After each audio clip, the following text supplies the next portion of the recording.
Good morning and welcome to today's or this morning's TridiumTalk. This is Scott Boehm. I'll be accompanied by Monica Calhoun. She's the program manager for the Asset Manager and Enterprise Management Program, amongst other things that she does to support you guys as well as Tridium. Bit of housekeeping rules here. The questions, we are not going to have audio. It becomes a little challenging when we have everybody's mics open, dogs barking, babies crying, things along those lines. So we're going to use the Q&A tab. And also this session is being recorded. Once again, I'd like to welcome you to the first couple of days of fall 2020. And also something I found out today, the month of September is National Bourbon Month, so feel free. For today, this presentation is primarily for building owners and system integrators. These are the topics that we'll be going over. So software maintenance from a building owner's perspective, or the purpose for a building owner, in my mind, is primarily cybersecurity updates. Unlike the pandemics, which perhaps come and go, I think cybersecurity threats are always going to be with us. Tridium expends quite a bit of energy during product and program development to ensure that we have the highest level of cybersecurity standards, and we want to make sure that our customers are able to update their systems when necessary. For cybersecurity updates as well as patches, things along those lines. Also, maintenance is good because building owners will take advantage of some of the newest technologies in our system that we provide, as well as performance improvements. In the past 5 years since the release of Niagara 4, or 4.0, we've done a lot of improvements in terms of performance, as well as added a significant amount of features to the platform. Then something we introduced with Niagara 4.3 was backup as a service. The idea here is that if there was a disaster strike, let's say a water pipe bursts and floods or soaks a panel with a jace in it, and you lose the jace, it's good to know that you have a backup of your station in your current data. So that's something that is also of value with the software maintenance agreement. From a service provider's perspective, you can basically add more value to your service contracts. Occasionally we run into situations when there's a patch that's been pushed out, and SIs are trying to install that patch into a customer's platform. They have to stop work because it turns out the SMA has expired and their system won't accept that software. So bottom line is that it's a bit of a labor disruption, so you have to stop work, arrange to get the SMA verified and downloaded onto the platform, and then begin your install process. Also, as I mentioned, backup as a service, it's included with every Niagara license. It just has to be set up. So the cost of implementing backup as a service to your customer is relatively minimal. It's a bit of labor. I would say no more than 15 to 30 minutes in order to get it executed. And with updated software maintenance agreements, you get the opportunity to sell technology features and enhancements to the customer or to the system. For instance, system database, Niagara security dashboard, which has really become a very well-known or well-respected solution that IT departments are interested in, customers' IT departments. As well as improved mobile device support. Now, you're not actually selling the features. These features, incidentally, are all included with the most current version of the Niagara framework. However, there is labor involved to to install these and enable these functions. But nonetheless, those are technology features and enhancements, just to name a few here, that can be taken advantage of. And that brings us to an enterprise level software maintenance agreement. Very often, as campuses are built out or corporations built out around the country, or even floor and tenant upfits occur, they don't occur at the same time, which means that when a JACE is deployed, the software maintenance agreement dates are not aligned. They may expire one a month, once every 2 months. And so it becomes a bit of a hassle in order to ensure, once you get a large volume of JACE licenses, a bit of a hassle to ensure that all the SMA expiration dates are aligned. So the enterprise software maintenance agreement allows that to occur. An interesting feature about an ESMA is the fact that they're all aligned to that new ESMA date. So you get to choose, even if the SMA is expired, we have this notion of grace, which means that we take a certain amount of expired SMAs, I think it's a date range, and we bring those up to the new ESMA date. So that's a very cost-effective way if your customer is lacking a software maintenance agreement, in order to bring those expired SMAs up to the current enterprise software maintenance agreement expiration date. It makes an initial ESMA a very lucrative opportunity. You get your choice of renewal periods. And as you know, SMAs will expire based on 1 year, 3 years, or 5 years. So you and your customer can work to choose not only the date of the renewal period, but also the time frame. And there again, if you're dealing with an initial enterprise SMA, I would suggest you pick the longest renewal period as possible, because those expired SMAs are brought up to that new ESMA date. And then just to clarify, once you've executed an enterprise software maintenance agreement on a range of Niagara licenses, those licenses will automatically be updated to the current production version of software on the Niagara licensing server. So this doesn't mean that you need to immediately download all the licenses when an ESMA is executed, unless of course you're updating the system to the most current production version, which happens to be 4.9.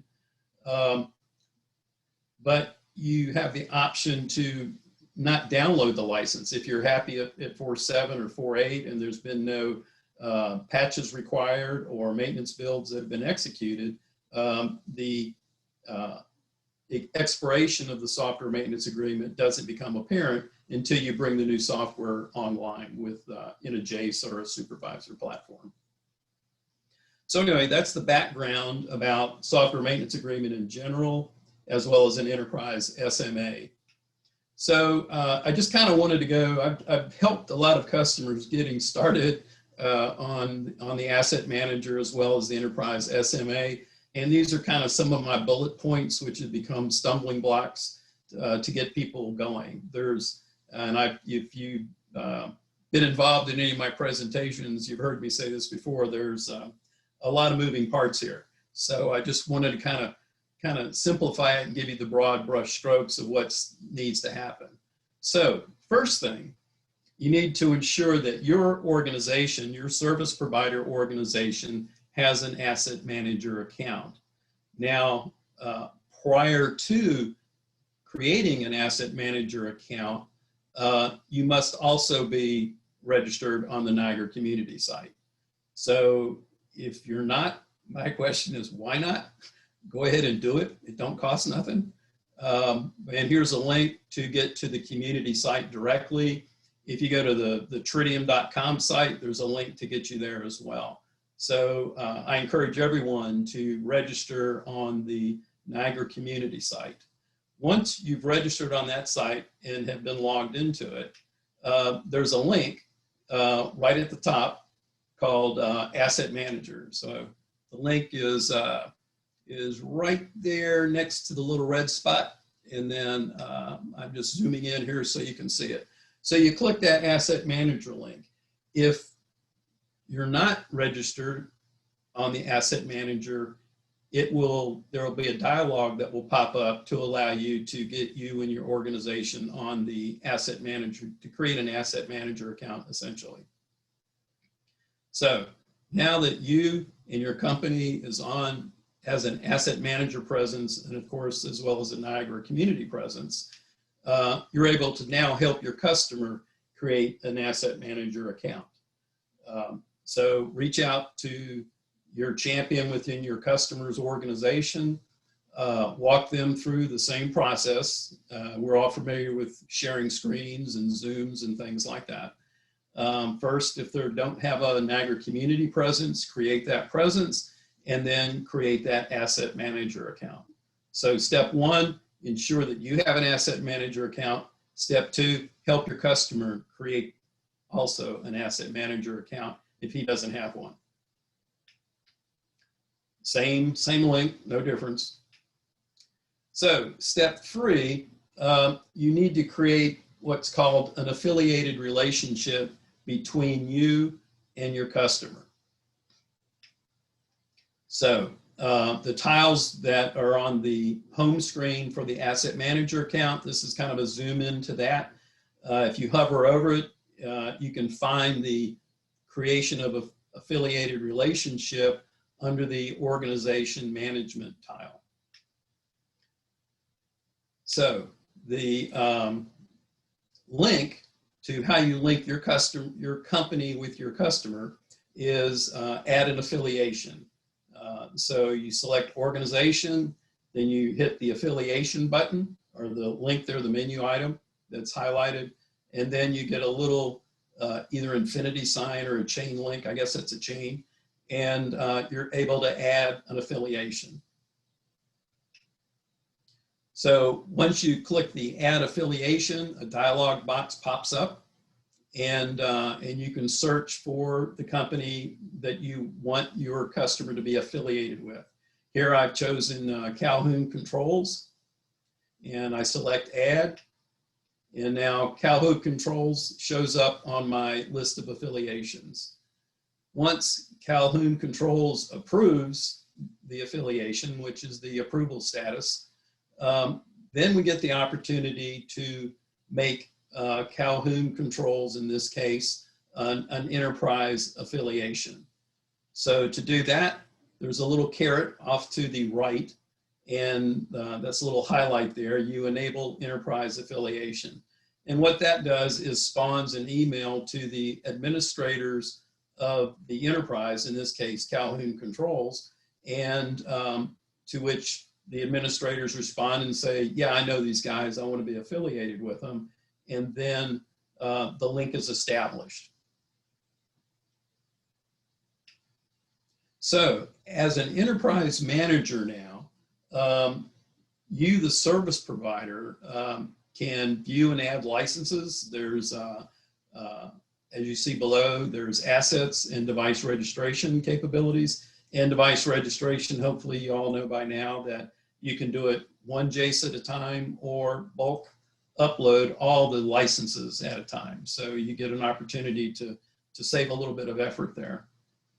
And you'll see on the screen, once you log in as an enterprise manager to your customer's account, there's a red highlight on the screen so you don't forget and maybe assume you're managing your own assets when you're in fact managing the assets for a customer.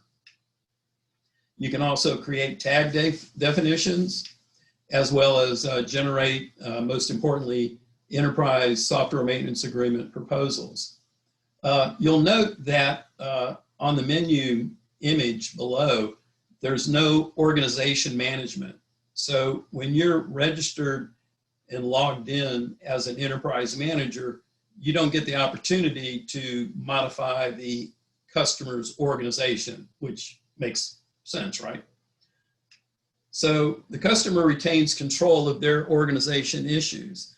Likewise, the customer also retains control of who is enabled as an enterprise manager. So if the building owner chooses another enterprise manager, and he can have multiple enterprise managers, or wants to disable a company from being an enterprise manager, he can make that choice. So without further ado, I'd like to turn the share over to Monica for a demonstration of the ESMA process and whatever feature updates I've left her time for. Thanks. Thanks, Scott. Hello, everyone. So I'm going to go ahead and share my screen and demonstrate a walkthrough of what Scott just talked about with the enterprise manager process.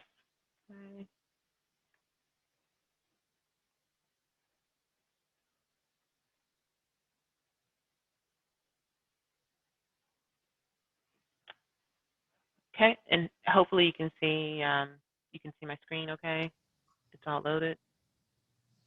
I don't see your screen, Monica. You don't see it yet? Okay, let's see. No, ma'am. Thank you. There you go. Okay, you can see it now? Okay, great. Yes, ma'am.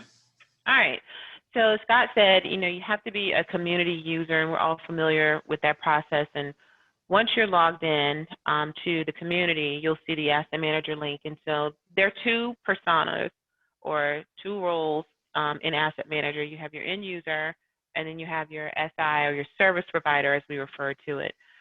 So the first persona, I'm going to log in as the end user and walk through the affiliate process, extending an org affiliation, because as Scott demonstrated or Scott displayed on the PowerPoint, the end user can extend enterprise capability to whichever service provider they choose via the org affiliation.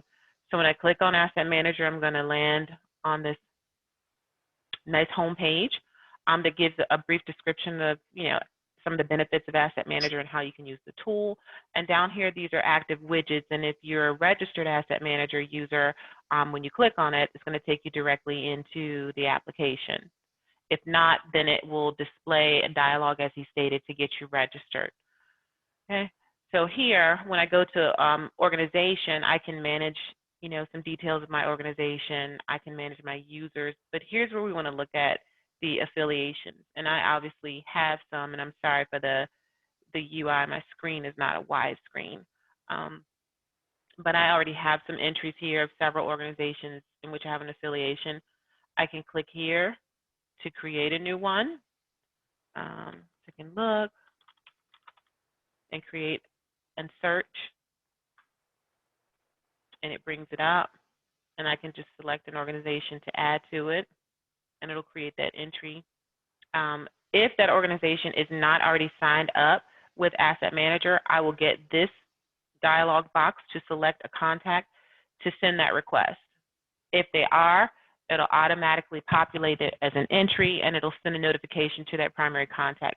So here it's confirming that my affiliation request was sent to Bo, and Bo should get a nice email inviting him, letting him know that I have requested an organization affiliation and inviting him to sign his organization up for Asset Manager. Okay, so now that I've done that, you can see that entry down here, and it's in a pending status. So what this status basically means is that the affiliation is not approved. So if Bo or any of these other organizations that are pending were to do a backup, I as an end user don't have access to see it until they approve the relationship. Now I'm going to establish an enterprise relationship with one of these organizations, a master type account. So I'm going to choose the AM email test. And if I go over here and do this drop down, I can enable that enterprise affiliation, which would change this field from no to yes. And so I can either choose as an end user to continue to manage my own assets or view them, or I can just advise AM email test that I want to hand over the responsibility for you to you, and you now have access to log into my Asset Manager environment and do these activities. Giving somebody or giving a service provider the ability to log in or enabling them with Enterprise Manager access does not restrict or block the end user from doing anything. So they can still go in and still conduct all of their activities if they choose. Okay.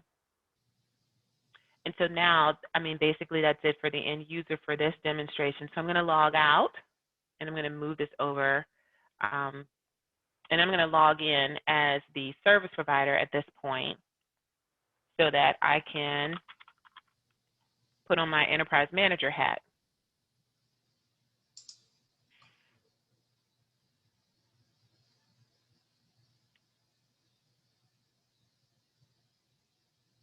Okay.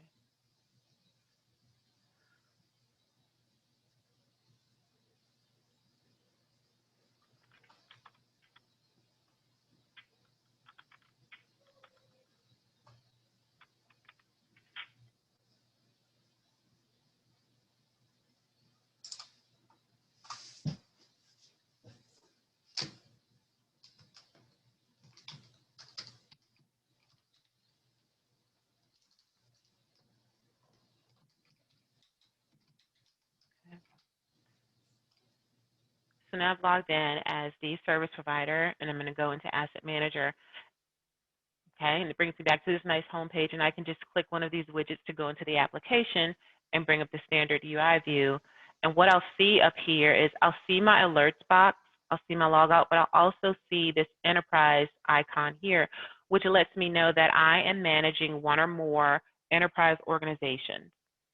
Okay, so another indicator is to let you know that you're logged into your native environment as a service provider or as an SI, is that this title bar up here will be gray. Once you change environments, it's going to change to a bright red to let you know that you're not in your native environment and that you're logged in as an enterprise user. So if I click enterprise, and I can see that I'm only assigned to Calhoun Controls at this point. If there were more, there would be obviously more here listed for me to select. So I'm going to log into that environment, and if you notice, my tile is going to change colors. And it lets me know I'm logged in as an enterprise manager as this user, which is my user, for Calhoun Control. And if you look at the menu options here, if you notice, I cannot manage Calhoun Control's organization because I don't work for that company. I've just been given access to log into their environment to manage their asset activity. And here I can see all of their registered assets. I can register a device, which we're going to demonstrate. I can create tag definitions and apply them. And then I can also create an enterprise SMA. So let's go ahead and register some devices. So I'm going to use the multiple device registration flow. And here's where I can either download my template or upload one that I've already completed. Right here, if you note, uploading assets from this template does not automatically register the assets unless you click the register button. And we'll see that once we get the template uploaded. So I'm going to choose my file here and click open. Click OK, and it's giving me a status bar. It's retrieving the template information, okay, and it's successfully retrieved it, and it displays it in a table format here. And this is to allow me to review additional information or edit. So if you look at this toolbar up here, there are different icons for actions that you can take. So I can export this view if I want to. I can select specific assets by listing them, okay. If I select one, I can actually edit some of the field information if I need to make any corrections or add anything that I may have missed on the upload template. I can delete here, or I can clear the entire table. And in reviewing this, it tells me that my template had a total of 23, 22 are valid for registration and one is not, and it gives me the reasons because this license is not found in our database. If there's an issue with that, you can obviously call into customer support to figure out what the problem is. But if I'm satisfied with the information that I've uploaded here, okay, I can click register. And once I click register, it confirms to me what I'm about to do. And I'm aware that one is not eligible. Click yes. It's going to give me a status of that registration process in the background. It's telling me it's completed, and it's also confirming the results here.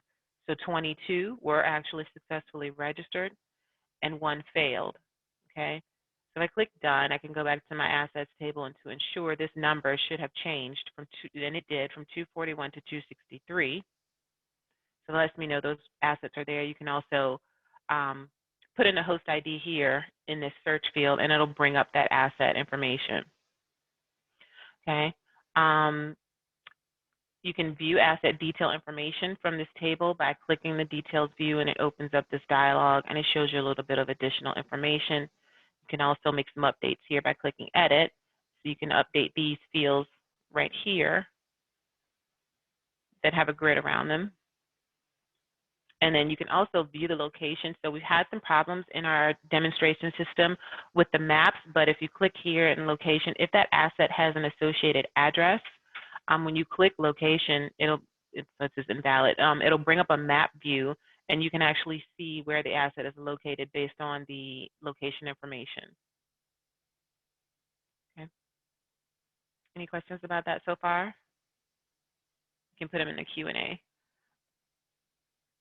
Okay, so then we can go to the Enterprise SMA. So I've got my assets registered, and I'm ready to create the Enterprise SMA on behalf of Calhoun Control.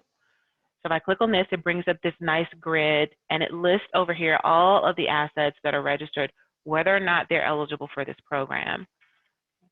You can also search if you want to select a few assets by host ID if you have that list, or you can search by project as well.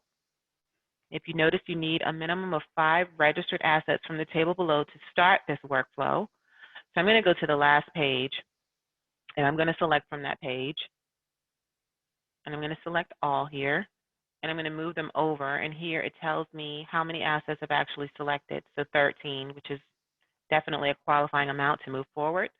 And if you notice, the next button has been enabled. So if I click next, here is where I select my program criteria. So as Scott stated, you may want to select the longest duration to ensure that you have coverage for those important critical updates and software version revisions. So I'm going to choose 5 years because I'm not ready to commit to a 10-year yet. And then down here is where you can choose your start date. Now what this means, this start date means, is the system will calculate the maintenance that you need to purchase based on the start date you choose. You can choose up to 45 days in the future, and that will allow you time to negotiate and get a PO from your customer and get a PO into Tridium. Okay. And what it also does, it defines the expiration of this proposal. So if I choose, say, for instance, October 8th, I feel that I can complete this process by October 8th based on this proposal details that I'm going to receive today. If I don't convert this proposal to an order by October 8th, this proposal will be purged from the system, and I'll have to start over with new calculations. I'm going to move forward, and it's going to calculate my obligation based on the assets I selected, and then the program enrollment criteria. So that would be the duration and then the start date. And it's telling me out of 13 assets that I selected based on a 5-year expiration starting on October 8th, I have 9 that are eligible for enrollment, which is, it meets the minimum of 5 assets for the program. Over here, it tells me either the suggested parts, or it gives me a reason why I'm not able to enroll this particular asset in the program at this time.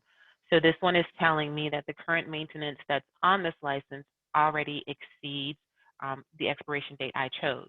And as you can see, this doesn't expire until 2029. Mine would essentially expire in 5 years in 2025.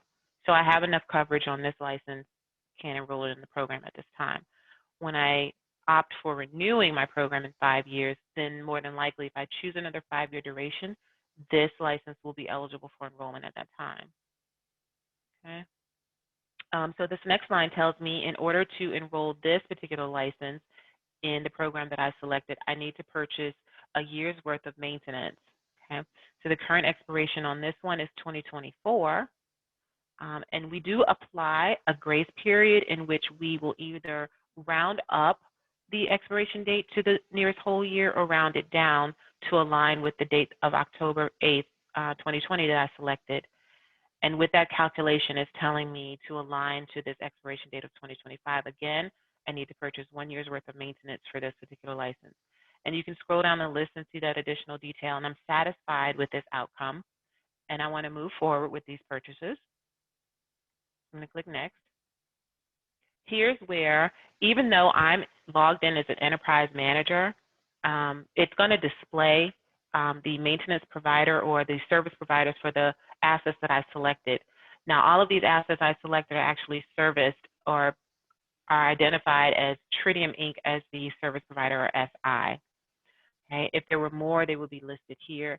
I would obviously, as the service provider, want to select myself because Calhoun Controls has delegated me as the enterprise manager. But for the purposes of this demonstration, I'm going to select Tridium Inc. And here it's going to populate automatically. My name is logged in, and I can add up to 4 additional recipients' email address to receive the copy of the proposal. Okay. And then move forward with next. Here it gives me a summary of the selections that I've made. So again, it tells me that this proposal I'm about to create is valid until October 8th. The total part count I need to purchase is a quantity of 12. I've selected a duration of 5 years. I have a total grace period or forgiveness of 1,935 days for the total number of assets that are being enrolled. And then the new maintenance expiration would be October 8th, 2025. Over here, it tells me the enterprise that I'm creating this proposal for, which is Calhoun Control, which is correct. They're the owner of these assets. Here's my part summary. I can click here and I can view those details again if I want to review it for any reason. This part summary basically indicates what my purchase order needs to look like when I submit it to Tridium. So I have 2 line items, the quantity of 1 and 11. If I'm okay or I agree to all of this, I want to agree to these terms and conditions. And all this is saying is that I agree on behalf of Calhoun Control, since I'm the enterprise manager, to share this information with the service provider selected, which in this case is Tridium Inc. Okay? That says that right here. And then once I agree to it, I can click submit, and it's going to generate an actual proposal document for me. And I can click on submitted proposals, and I can view it on screen. It's right here, proposal ID number 195. It's valid till October 8th. And the renewal date would be October 8th, 2025. So I wanted to view these details and nicely formatted, and this is what the email will look like that I'm going to receive. I can email it again. I can download a PDF copy and save it. I can download to Excel to manipulate it or sort it if I need to. And then I can also add additional assets at this time if I want to. So as the enterprise manager, I'm going to pretend I have my Tridium Inc. hat on. And I've negotiated and I've gotten a purchase order from Calhoun Control to move forward to convert this proposal to an order. So now I can log out here. So I can log out of Calhoun Control and I'll be back in my native environment of AM email test user. I can completely log out of Asset Manager, which is what I'm going to do. Okay. And then I'm going to log into licensing and demonstrate how to convert the proposal to an order.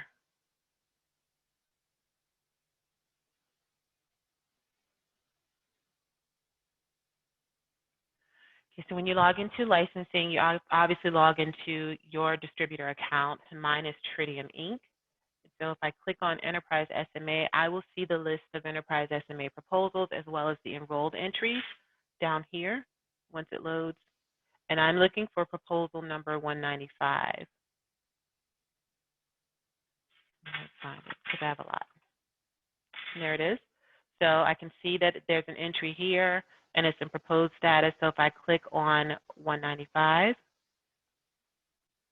I'm going to see the details page here. I can review this information to ensure that the PO that I have in hand matches what's on screen. Okay, and I can click place order. And once I click place order, it's going to take me to the checkout page. And I can enter the PO number here.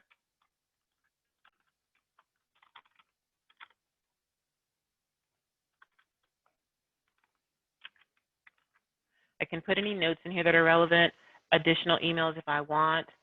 And then here is where I want to email the actual license copies.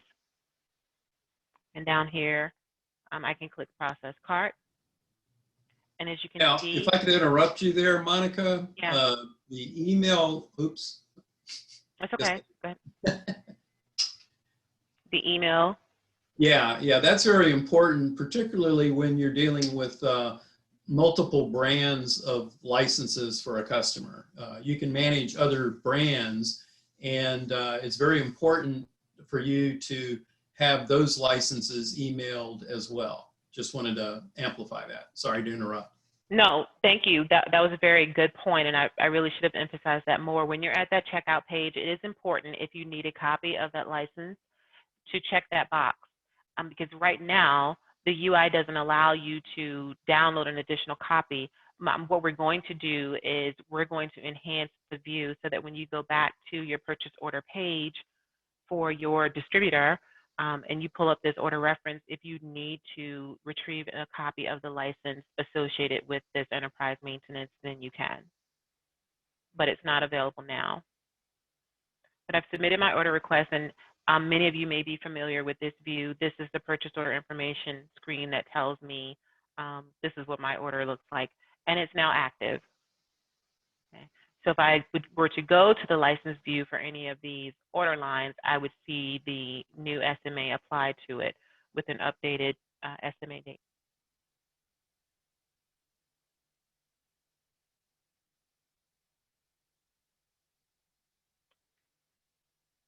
And it's just that simple. It's just getting the proposal in the system and then getting that PO in hand and coming to Niagara Licensing to convert it to an order. And now you're enrolled. This is enrolled until October 8th, 2025, in which at that point you'll start getting 90-day notifications to renew your enterprise plan. And at that time, you can add any additional assets to the new plan to grow it and build that portfolio, because the hope is that within that 5-year period, there have been more assets purchased with the desire to enroll it, keep it covered with maintenance. And that concludes the demonstration, and we can open it up for any Q&A or address any questions that have already been submitted. Scott, did you want to Thanks, Monica. We have several questions. I've answered some, and then let's do some live questions. Looks like we have a little bit extra time here. So Sam asks, when you demonstrated the switch between your own account and the asset manager, you had a button you clicked top right. How come I don't have that button even though I have an approved affiliation with one organization? Can you answer that, or should I take a whack at it? Sure, I can answer it. So Sam, if I can go back to the asset manager view if you'd like. If you notice, there are two columns, two status columns. So one status column is just for your affiliation, and it's related solely to your asset record and your ability to access the backups. There's a second column that identifies the enterprise SMA, enterprise manager relationship. So one column could essentially say yes or approved, and the other column will say no, because you haven't been granted enterprise access to any of the enterprises or end users. If you feel there's a discrepancy and your column does say yes and you don't see that icon to give you access to log into the other environment, then Tridium support can help you with that. We can help troubleshoot why you don't see the icon and you feel you should have access. Yeah, and also, Sam, are you the admin for your company's asset manager account? We've seen some occasions where you may be a user, but you're not set up as an enterprise level manager. I don't know if you we didn't go over the organization setup of users, so we kind of review that. So that could be another possibility. Right. Let's see, what else? So Mr. Hobbs has several questions. One would be, so the enterprise could be a system integrator or building owner manager, but could I set my company as an SI up and have all my assets in one screen, even if they're different, I guess, different buildings, I presume? Mike, you mean different customers' buildings? So I guess the question is, can an SI create an enterprise level management proposal for his own, for all his licenses? Oh, that's a good question. Yes, you can. Okay. So yeah, if I can log back into the SI, you can see my screen. So I'm logged back in as a service provider or as an SI for the AM email test account. I can create an enterprise SMA for any assets that I have registered. Now, I as an SI don't have any registered on this account, and it would be a limited view as to those licenses that are actually in my organization. Okay, but they would appear here, and yes, you absolutely can create one for your own organization. Okay. And then the other question he has, so tag definitions could be a means of grouping essentially, and can tag with building name and then regroup by tag or filter by tag.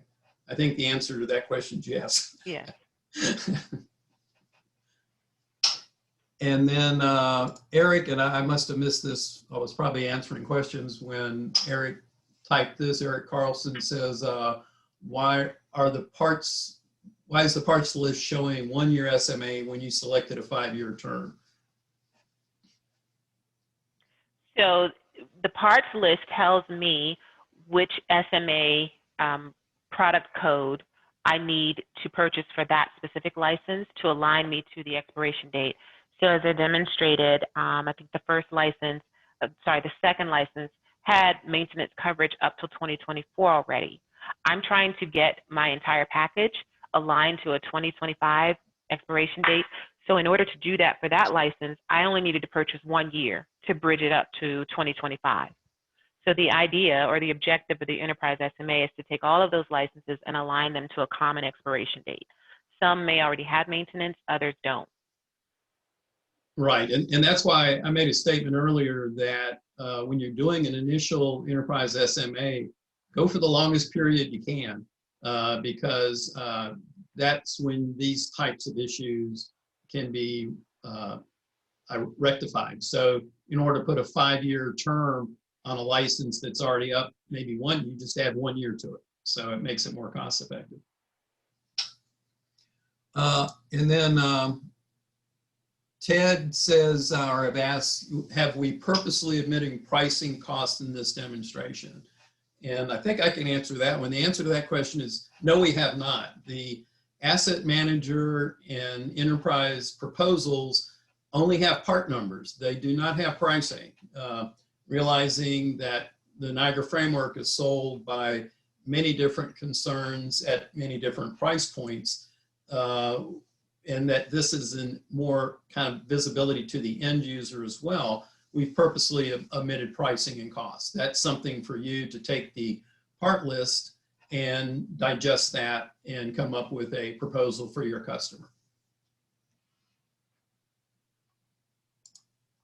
And let's see.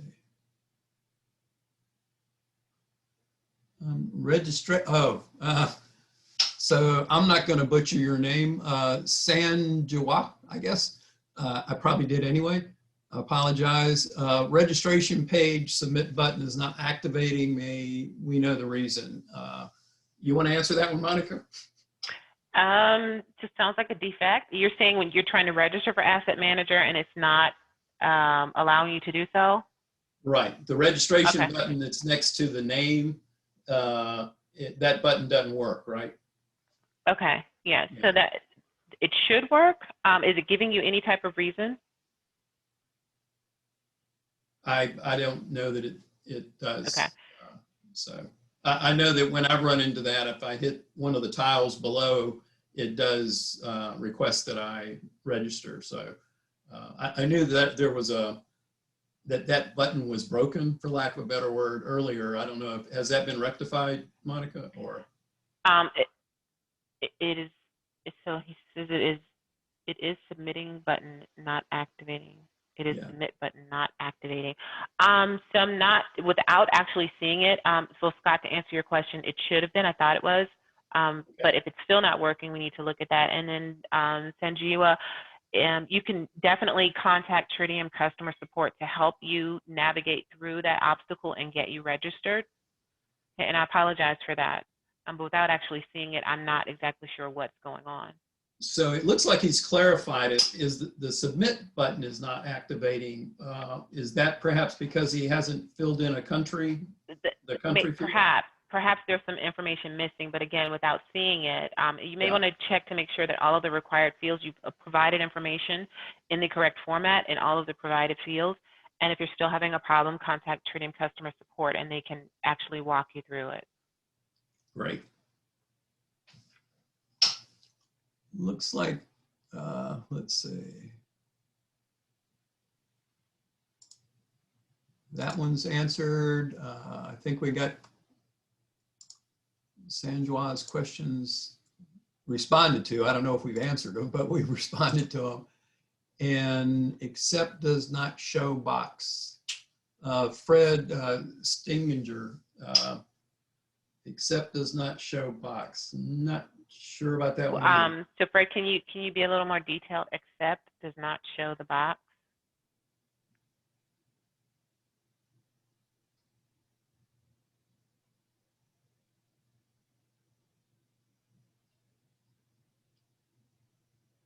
And that's the last question. There again, I presume you probably need to reach out to your support group to go through it. Well, when you hit the register, the accept does not show up. Okay, yeah, so this is the second one. So I need to take a look at the registration process. So I'll walk through that in the live system, try to figure out if there's an overall defect with that form and the process, or if there's some missing information. But Fred, just like Sanjio, I would encourage you to reach out to our Tridium customer support group to help walk you through that process and get you registered. And thank you for reporting that. Yeah, generally when I've had trouble registering, it's been related to some field I've not entered. So you might want to go back and relook at that. And are you trying to register for Asset Manager or the community site? Good question. Yeah.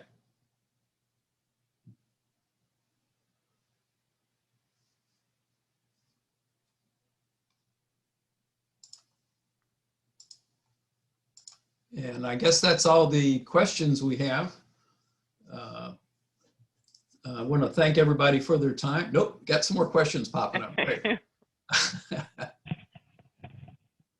Yes, Mike, we will have a link for the recording, and so you can see it at the beginning.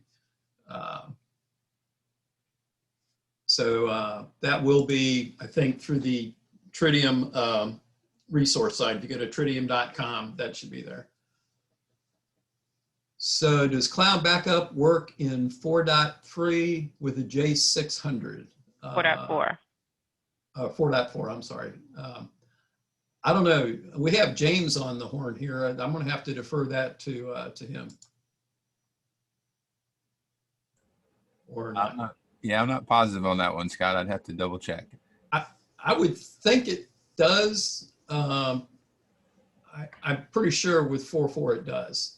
And you're right, with the J600, you definitely want to have a long SMA if you plan on keeping that platform in there, and leverage the cloud backup as well. Because as you know, support for AX platforms and legacy platforms are going away very soon. The questions and answers should be posted with the Tridium Talk when it gets posted here in the next day or so, and we'll make sure to get a accurate answer for that one. Okay, thanks, James.